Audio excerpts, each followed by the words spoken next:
So, connectivity was never the destination, it was the foundation. We built connectivity in the first 20 years of our evolution, and subsequently, we decided to become more of a digital operator. And the shift from being a telco to a digital operator was very profound and intentional.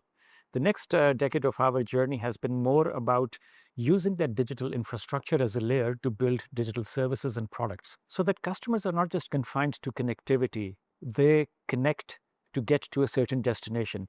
And it's the destinations that we are building on the internet, whether it is financial services, whether it is entertainment, whether it is education or health tech.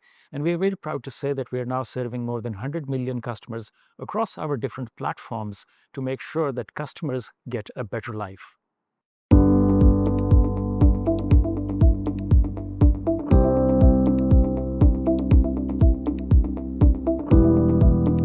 The recent 5G spectrum was an extremely important one, not just for JazzWorld, but for the whole country. As a country, we had been spectrum starved for a number of years, and I'm very glad to report that in one auction, we have almost tripled the amount of spectrum available to operators in Pakistan.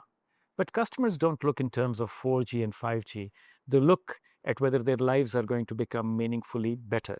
So when we talk about spectrum and 5G, we have to make sure that we think about inclusion. So 4G becomes the inclusion layer and 5G becomes the productivity layer. We again want to rapidly deploy and utilize the spectrum that we have recently purchased. But I have to highlight that this wasn't just a 2026 decision. This is a 2040 decision. We have to prepare ourselves for the future, not just for the right now.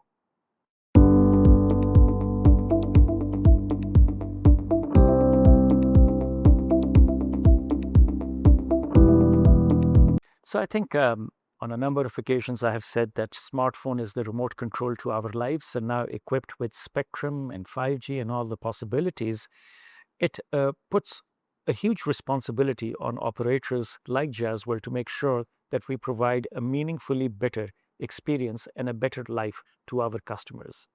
When we talk about where do we go from here, we don't really talk about connectivity. We talk about productivity, and we talk about moving from minutes and megabytes and messages to moments and memories. And this is what we need to create for our customers. Again, what they look for is a unified experience across all of their digital destinations. How do they interact? Who do they communicate with? How do they shop? What do they want to learn? How do they want to play their games? All of these things converging together is essentially what we call the JazzWorld platform and the ecosystem.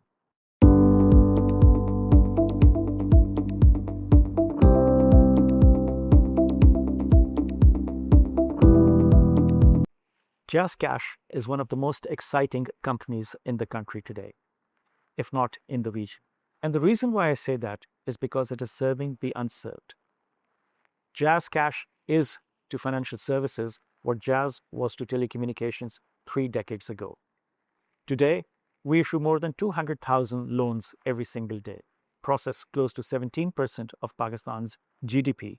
We have more than 1 million merchants using our QR code. But behind these numbers is basically our main promise, which is offering a better life to everybody. What I'm extremely proud of is that we are reducing not only the digital divide, but also the gender gap. More than 30% of JazzCash's customers are women. And I'm very happy to report that under the Prime Minister's leadership, we are the leading player in what is called the cashless economy. We are digitizing the entire economy one transaction at a time. JazzCash is one of the best examples of converting intent to action, or should I say, transaction.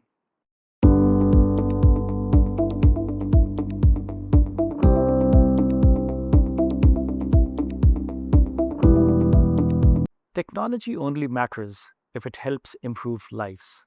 Over the last 3 decades, we have transformed from being a telco to a digital operator to a ServiceCo.